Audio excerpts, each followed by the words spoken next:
to 2026. We are Ronald F. De Los Santos for the call to resume. By virtue of powers to me as the National President of the Fraternal Order of Eagles Philippine Eagles Incorporated, I hereby declare that the installation of national officers is now resumed. Thank you so much, PNP. And now, to continue our program, let us hear another message from our next speaker. Our next speaker is the National President for the Eagle Year 2012 to March 2014, former Vice Mayor of Tibuli South, Cotabato. Our Pinakla Chairman for Eagle Year 2024 to 2025, let's give a hand to our Kuya Salvador Badong Ramos.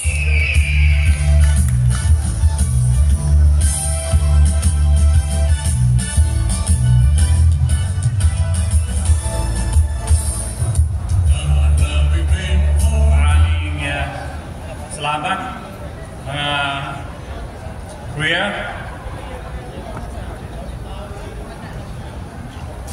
At least na induct na rin ang ating National President, ang ating Executive National Vice President, kasama na ang Vice President for Luzon, Visayas and Mindanao, including the Board of Trustees, pati na rin ang inyong member ng Philippine Eagles National Presidents League, na kung saan automatic ang inyong chairman ng pinaplay at ang apat pang ibang mga pinaplay ay kasama sa Board of Trustees.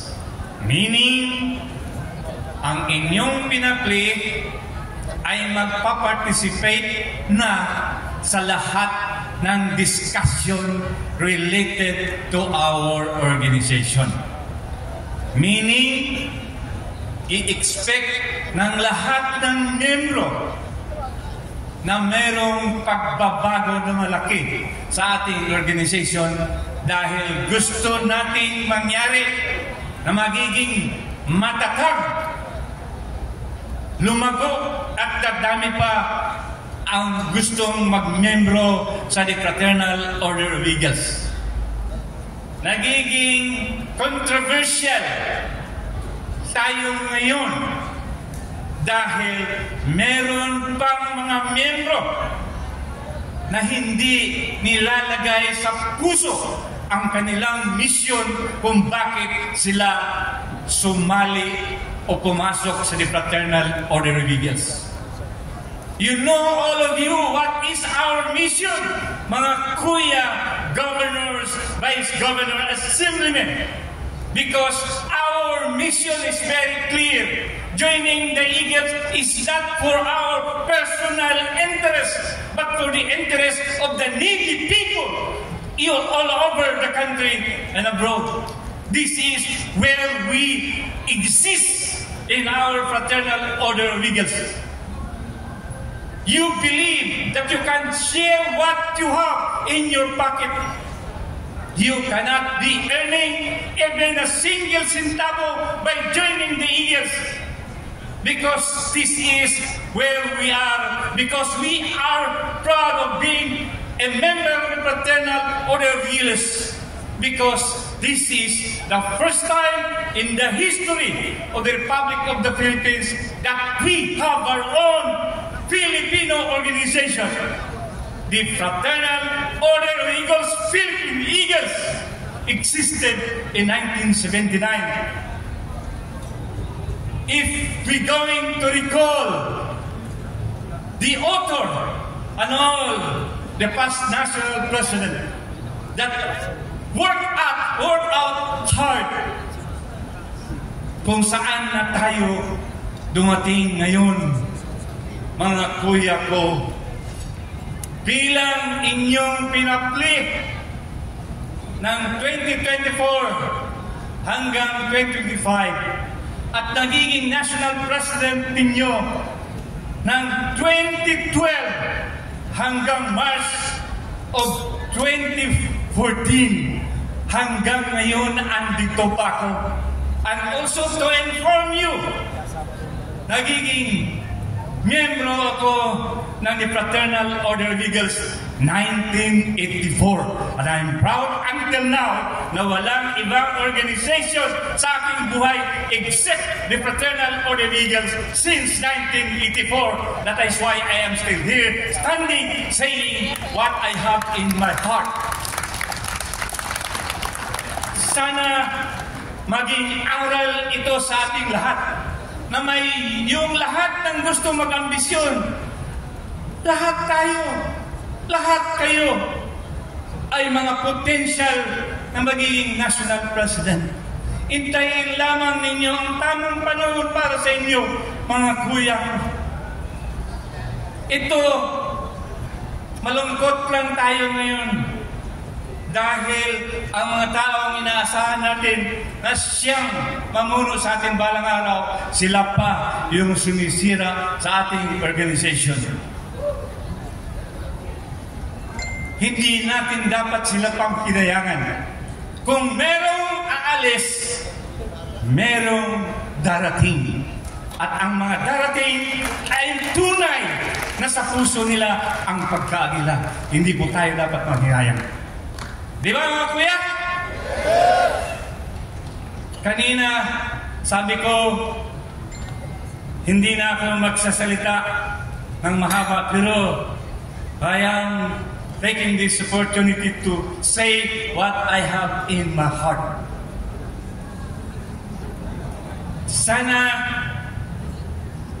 sa 2 taon sa mga magpupo ang ating National Vice President si Kuya Ronald de los Santos, kasama na ang kanyang Executive National Vice President down. Sana mga kuya hanggang sa Board of Trustees, ang organization natin ay para sa mga taong nangangailangan. Kung anong meron tayo, palakasin pa natin ito. Dahil pag nagsama-sama ang lahat na meron tayo, walang imposible na hindi natin magawa. Kaya nga isang challenge pa ngayon sa ating organization ay ang ating central office o ang ating national headquarters. Until now, kailangan natin na magkaroon tayo ng sarili nating national headquarters. At ito yung ating unahin sa ating organization sa ilalim ng pamumuno ngayon ni Kuya Ronald de los Santos. Pagtulungan natin ito para hindi na tayo mag-arkila o magrenta ng opisina dahil kaya naman natin ito, Kuya Ronald de los Santos, pag inilagay natin sa ating puso at isip ang ating misyon na magkaroon ng sarili nating organization. So dito mga kuya, kami na mga pinapli ninyo ay gumawa ng isang pinapli resolution series of 2021. At ang resolution na ito ay babasahin po ni Kuya Dudoy Sindinyo, ang ating past national president at ang aming secretary sa aming pinapli. Ang resolution na ito, resolution ng support para sa ating national president at sa ating organization. Kuya Dudoy, please, pakibasa mo ang ating resolution para marinig at malaman ng lahat. Thank you, Kuya Pinapli Chairman, Kuya NP Salvador Badong Ramos. Magandang hapon sa ating lahat mga kuya, ate, bunso, friends of Eagles. The Pinapli or the Philippine Eagle past National President lead as the highest advisory council of this organization in order to quiet the cloud of this organization, able to pass a resolution only this morning. A resolution number 1 series of 2025. Present during the special meeting, the chairman, Kuya NP Badong Ramos.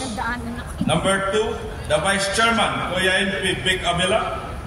Number 3, Kuya NP Inoy Balindong, member. Number 4, Kuya Flavio John Saniel, member. Number 5, Kuya NP Ibnoasim Ibs Undo, member. Number 6, Kuya NP Ed Madrid, member. Number 7, Kuya NP Albert Helye, member.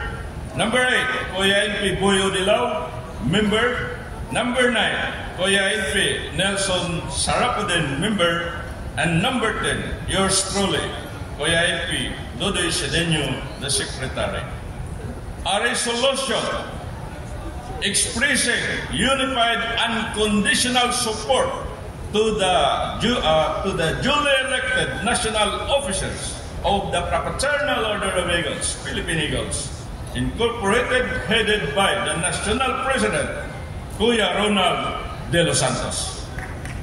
Whereas Eagle NP Ronald De Los Santos was duly elected as National President in popular election held at the 10th City, Las Piñas City on November 24, 2024.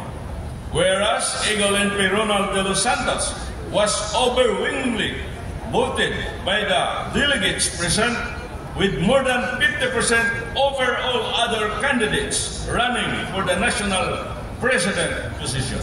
Whereas all other candidates for national positions are duly elected during the National Assembly and election.